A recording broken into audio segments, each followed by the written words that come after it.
Let's see if you can figure out where in the fair is Jamie Yukis. Here is your second clue, an exit sign. Audience, you still guessing? They're still saying Skyline. Well, we're going to show you where Jamie is in just a few minutes. But first, if you want to talk tough, they really don't get much tougher than the Minnesota Roller Girls. Hey, ladies. Hi. Introduce yourselves. I want to introduce you and your team, please. I'm Scootaloo from the Garda And introduce the rest of the team. Oh, yeah. This is Lydia Punch from the Dagger Dolls, Meshuggah from the Rockets, and Kazilla from the Dagger Dolls. Well, we want now. Tell us a little bit about what you do, how you compete. Do you just compete against each other or teams? A little bit about people who aren't familiar. 4 home teams, and we skate against each other for a regular season, and then we have an all-star team that competes nationally. And your season starts in October. How do you guys prepare? Is it like, I mean, basically, it's a sport. So yeah, I'm looking at your face. Yeah, practice is starting. Tell us a little bit about your practice schedule. So we just started last week. Right now, we're getting ready for skills testing, and then after that, we'll start scrimmaging. Skills testing? Skills testing. What do you do in skills testing? Well, they just make sure we can do our crossovers and like take a hit properly, hit people properly, skate backwards. So it's a pretty physical game then. Oh, competition, yeah. It's right? a full contact sport. Yeah. What was it something that you thought you would want to do when you were younger? Or I didn't really even know about it when I was younger. What's one of the? Obviously, it's a full contact sport. Worst injury? Anyone down the line? 2 broken fibulas. No. Not at the same time. The audience. You scared the audience with that one. They won't be playing any roller girls. Can people try out? I mean, how do you go? Do you recruit people? They come out. Are you always looking for somebody new? Tryouts are usually in the spring, so we just drafted our new rookies for the season. So it'll be fun to break them in. All right. Amelia? No, I don't. I can walk on these shoes. I don't know if I could. Yeah, you can skate. All right. Well, thank you so much, and thanks for bringing hats too that you're passing out to the audience. Hats. We appreciate it. Frank and Chris? Yeah, speaking of hats, you see a lot of cowboy hats at the fairgrounds, but we have Kathy from Walkabout Hacks here. These are cool. What are unique about these? I love the style. All right, the one that Franco is wearing is my Australian hat. It's actually a jackaroo. It's made in Australia. The one that Scott is wearing is an American-made hat. It's called our cabana. They come in small, medium, large, extra large, double XL, triple XL.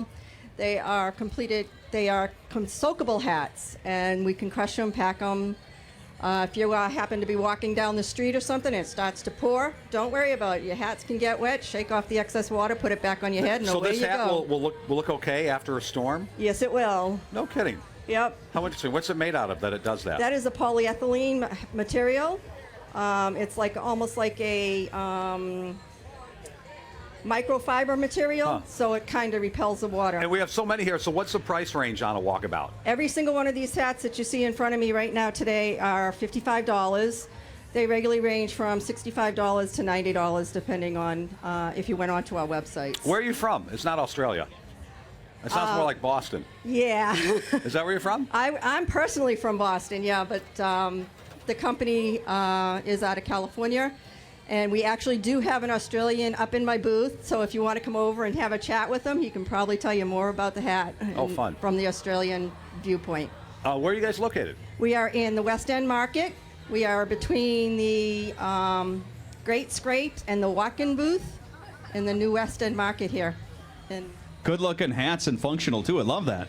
thanks, they're great. They also one other quick thing that I can show you. Well, you know what? I'll tell you what. They're packable. So you can literally pack the hat. Look at that. Look at that. I love it. Good day, Amelia. Good day to you. Very sharp looking. Right?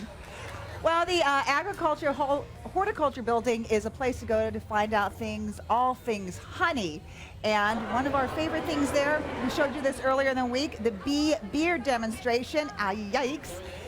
Think you could be one of these, brave enough to have all those bees on your face? Well, joining us right now is Fair Royalty, Susanna Austin from Orlando, Florida, and you are a junior at the University of Florida and the 2014 American Honey Queen. So thank you so much for joining us, Susanna. Thank you so much for having me. You know what, I think it's very important, and we're talking about a lot this in the media and a lot of articles about the importance of bees and that the population does seem to be dying off. Can you talk a little bit about that? Unfortunately, we lose 30% of the bees in the United States every single year, and they pollinate 80% of the crops we grow. It's worth more than $19 billion, and every single third bite of food we eat, whether or not it has any honey in it. So the bees are vital to the food chain then. That's right, they're the foundation. If we don't have our pollinators, we're not going to have any feed crops to feed to our other animals, so we're not going to have foods like meats, we're not going to have milk or other dairy products either. What can we, as people living here, human beings, what can we do to try to help this problem? Well, I think the nicest thing about this is that wherever you are, from city to country, we can all do something to help the honeybees.